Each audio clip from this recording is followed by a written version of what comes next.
So today we have Great Scott. Hi. Who is this amazing music marketing guru for Pharrell, and his crew is here too. Okay, well tell us, like, I don't know, your story was so inspirational. Like, what was, like, tell us about your beginnings, and yeah, like. Okay, so long story short, my name is Great Scott. I'm from East Orange, New Jersey. I came over with the Fugees. Father's side was in the crack cocaine and heroin. Most of them died of AIDS from needles. My mother's side, big time murderers, drug dealers, cat pillars. And then I grew up down the street from the Fugees, Lauren Hill, and Wycliffe helped me out. They brought me into business as far as getting my start. And then I'm skipping. My claim to fame right now is working with Pharrell from the Neptunes, going in the Boys Club, and ice cream clothing. Did marketing for them, and then moved on and did Reebok. Moved on and did Reebok, McDonald's, Heineken, and all types of people. As far as marketing and branding and how to use the internet to make you some money. And now we're here with Celebrity. We can turn celebrity into a celebrity and help you get paid for your likes, plays, listens.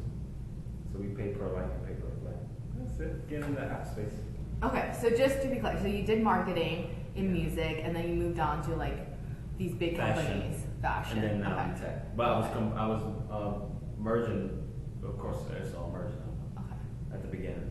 And so you had your own radio show, right? Or you still do? Oh, I forgot I had a podcast. Yeah. Yeah, I had a podcast, but it was in the beginning of podcasting. Now podcasting is like super popular. Yeah. I should have stayed. You should have stayed. You could be a YouTube star. But at the time, podcast we star. were doing really good. Yeah. We were doing really good. But no, yeah, I actually heard the podcast out in Texas too, so you can try it when you're here. Oh yeah, wow. See, I didn't know that. Well, what was the name of the podcast? Purple Mango. Purple Mango. Where did that name come from? Everybody asks me that. I don't remember. I just had it since middle school. Yeah? I don't remember where it came from. It's like Purple Rain, something with drugs. Something with drugs. Yeah, I don't know what I was doing that day. I was just having fun, so I was like, yeah. There's a club in Miami called Mangoes. Okay. Yeah. And so, okay, let's talk about your app. It's called Cewebity. Cewebity. Okay, how do you spell it? Cewebity. Do you want to write it on the board behind you? Okay, yeah, let's do it. And so you told me today, like, you just signed a check to get the app made. Yep, 10,000. So are you doing like? Did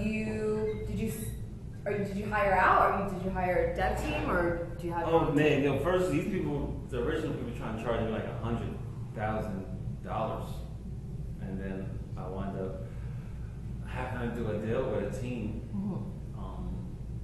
So basically, I gave them 3% plus 10,000. That's a pretty good deal. It's very good. That's really good, actually. How much you pay for yours? Or do you have? I paid very little, but that's because I hired family friends. Oh, you have a friend. And I hired college students. And yours probably not real intricate, right? It's not like it needs bank account information and all that other stuff. No, it's more, none of that security stuff. It's a video sharing platform. Yeah. Okay, so Cewebity. Cewebity. How does it work?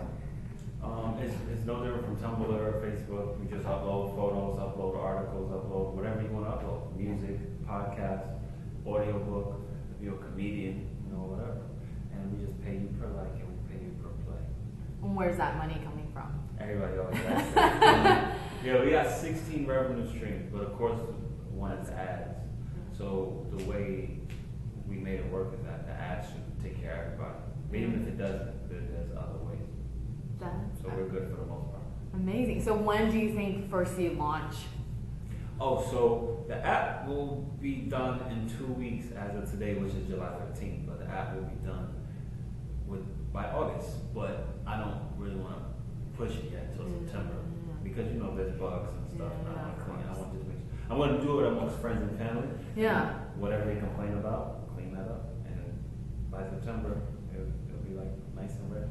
That's a fast build. Oh yeah. That's because the wireframe was already done, and the website is already done. So it's it's easy once all that was done. So is the website currently working right now, or is it landing page? The website's Wow. been up. Okay. Yeah. How long has it been up? 9 months. Okay. And what's the traction? From what I understand, we got 98,000 hits, but only 1,000 consistent users. So Pretty good. we have $40,000 in inventory as far as, because we have a storefront on the site, you can upload stuff to sell. Yeah. We have $40,000 in inventory, but last time we checked that was like 2 months ago. Wow. Amazing. But I told my boys I want to push it a nut until we clean it up because I don't like how it looks right now. So you're already driving. Where are you driving that traffic from? We did some press already. I spoke at NYU, that's when I dropped it. Then we did Black Enterprise, we did Huffington Post, and I spoke in London and France. Nice. No, I mean, I did do a little run. Yeah. And I just listened to people complain about, because a lot of complaining. But this is my first time making a site, Yeah. especially like this. That's smart. I didn't do any of that. I just launch it and I'm like, I can build it and people will come. That is not true. Yeah, I learned that. So this is coming from the engineer and you come from like the business, so you know it. No, I just believe like, same way how I talk to Alistair on Twitter, like I'm very big on that. Like I put a post on Facebook, like if anybody want my help in any way, I want to help you, help yourself. And if you can help me with my thing, let me know, you know, so it's like give and take. And I don't mind building with people one-on-one to see how we can generally help each other. And, you know, I just want some feedback, you know, being available. I'm learning. This is my first time doing this, so I'm finally at a stage in life where I don't rush shit no more. 'Cause I used to be like, I used to rush everything, and I'm learning I can't do that. That's what makes shit fail. This is the first time things are actually going smooth because I'm taking my time. Yeah. That's such a good place to be. How can I be like you? Are you guys? Oh, because like, I lost a lot of money rushing. I'm learning, I don't know about you guys, but I learned to check myself. I have to keep checking myself, like, what's fucked up that in the past? Because I've had other businesses, I've had about 8, and they fell. So I'm always criticizing myself, like, well, why didn't that work? Well, let me see. I can blame everybody else, but it's really me, in my opinion. That's smart, yeah. I'm trying to like calm down, and like whatever I do, don't panic, just do it like with peace and calm. How, so you already have the 16, like the revenue streams, you already have that like kind of set up. It already made money from day one. We have money. We have money in the bank account. It's just I'm not touching it. Yeah. I found out I have to pay taxes in all 50 states. Yeah. So I need an accountant so I don't get financially in trouble. Wow. But luckily I didn't touch nothing. I just said it until we figure it out. That's amazing. Well, no, it's easy. It's scary too. It is scary because I'm dealing with a lot of money, and that's just. You said you be freaking out. I'm freaking out. I'm freaking out about that every day.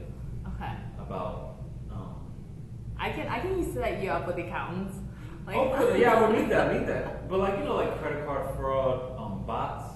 I'm hearing about this thing called bots. Whatever. Yeah. I'm new to that one. All types of stuff I gotta worry about. Like example, what if Alistair buys something from him, but he winds up being a fraud account, and he just played him for some Jordans.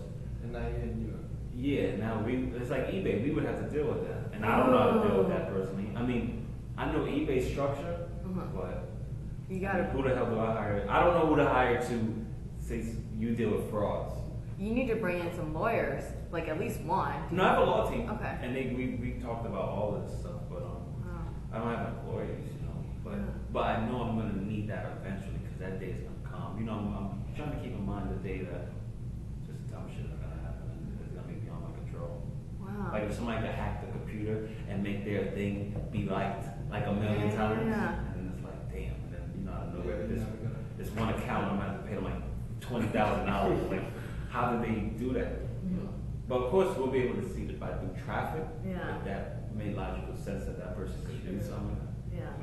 You can have an algorithm that catches it. Oh yeah, we have all that. But I wouldn't be shocked if hackers came in. Another thing, I don't know about if y'all know this, but like I didn't know you had to pay for like a security system, if that makes sense, for a website.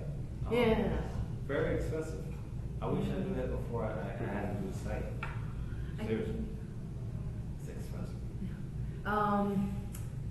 That's really amazing. Wait, so you also have a TV show right now, or you're working with we're Vice working Land? with Vice. Okay. And I've shot some stuff. We don't have a name. Okay. I honestly don't know what they're doing with the footage. But that was last week. So they just told me to wait. I'm just waiting around to figure out until You have the best life. No. We live in New York. It's easy to just meet. Oh, okay. Can I tell you something? You know what's funny? I met the plug I got at Vice. I met her at a pizza parlor on 8th Street because I was with my boys, and all these girls came in, and everybody was talking. Well, everybody didn't talk to her. They were talking to all the other girls because they look prettier. She's plus size, basically. And I told her to sit with me. I didn't know she worked at Vice. And we sit while they were all talking, kicking it. I was chopping it up with her just on some genuine shit, and she told me she worked at Vice. I'm like, you work at Vice? Oh, I love Vice. And luckily, it was like an hour conversation before we got into that, so she knew it was genuine. I wasn't like trying to whatever. Exactly. And she said she just liked who I was on that night. Yeah, that's what I really I loved about you when we met. Like you told me how you were homeless, and how you bounced back. So I think this is like the major question. It's just like being an entrepreneur, being in New York is really tough, right? Like you're ambitious, you're going out there. How do you bounce back? You know, when you have these like up and downs. You know, the highs are high, but the lows are low. I don't know about everybody else, man, but for me, vengeance is a big thing. I'm a Cancer. Some things hurt me really hard. I never let it go. So my thing about my father, you know, not liking him, and I don't want him to be right with certain stuff he said. It's just certain people that look down on me. That's a motivate. I think about like somebody like 50 Cent who got shot 9 times and came back from that. I've never been shot. I've witnessed friends be shot, and I know that's like not easy to do. And to have that confidence, but he was just on some Scarface shit in 2001, 2, 3. But like look at Scarface, you know. You look at the best stories in life, they all come from like this vengeance story that like I have to show and prove. Even Mark Zuckerberg, right? A girl played him supposedly and made face match. If she's ugly or not. When you look at most of this stuff that in life, like most people create stuff based on like somebody like downing them or like pushing them, telling them it kind of happened for you, and then they wanted to prove that person wrong. In my opinion, just not all stories, but most stories I've seen. So I want to do the same thing. Look at the Wright brothers, you know. I think about a plane. The reason I'm bringing that up is because I met my grandfather 2 years ago for the first time, and we talked for like 8 hours. And I asked him, "What's the craziest shit you've seen?" He's 96 years old, so I'm like, "You've seen it all. What's the craziest stuff you've seen?" He said he named 2 things. He said Google Maps. I wish we had that coming up in life, and a plane. He said he'll never forget when they first saw a plane, and everybody came out of their house and pointed a finger because he was born in a time that didn't exist. So he's like, y'all, that's normal to y'all. He said at one point that was so ludicrous, like wow. And he said that day changed his life. Like, and now he's like, of course we got a black president, so he's seeing slavery to that. He's like, you know, so how can?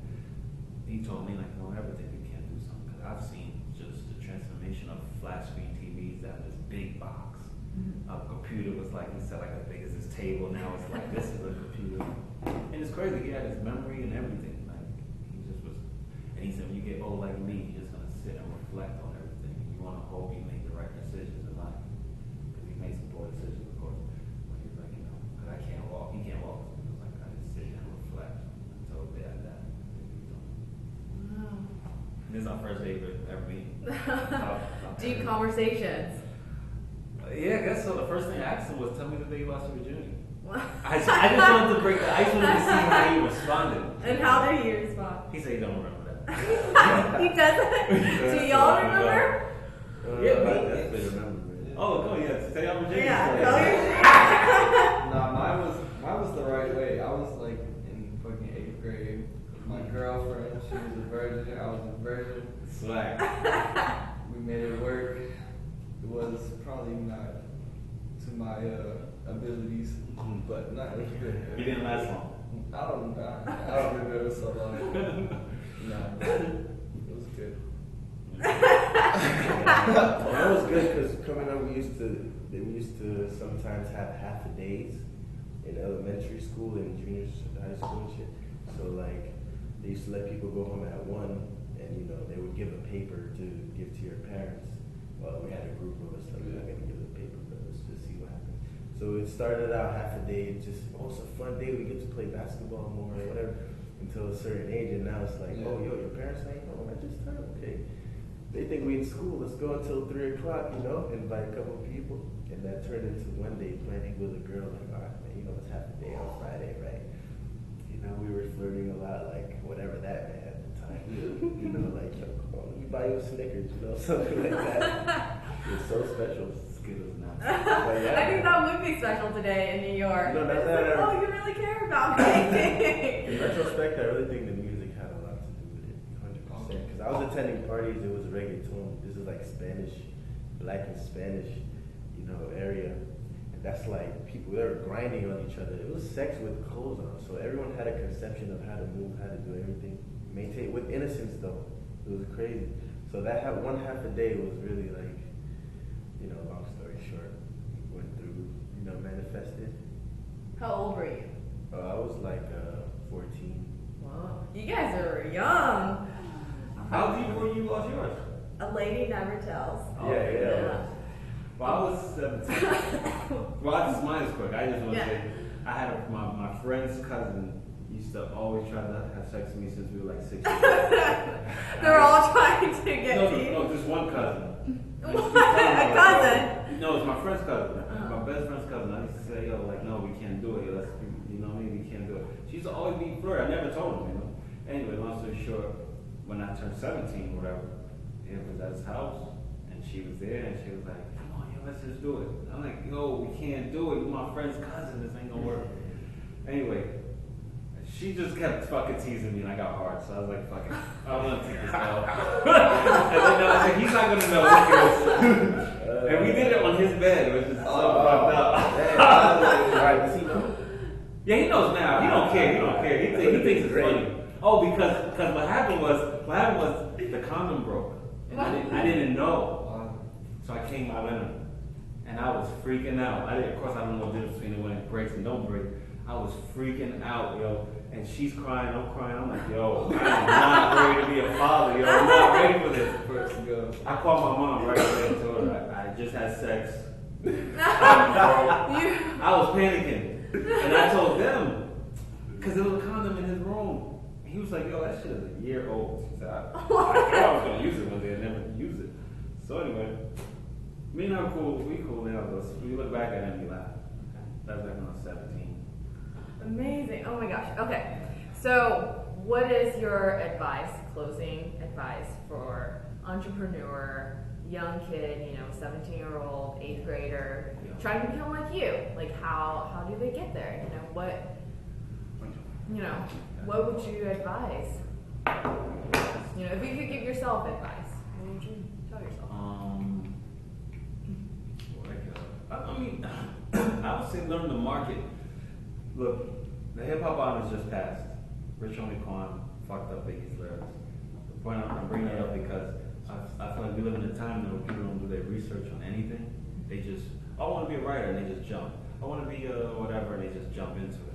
Like one of the reasons I admire Alistair is because he's cultural, he just knows everything. He knows the backstory behind the simplest shit.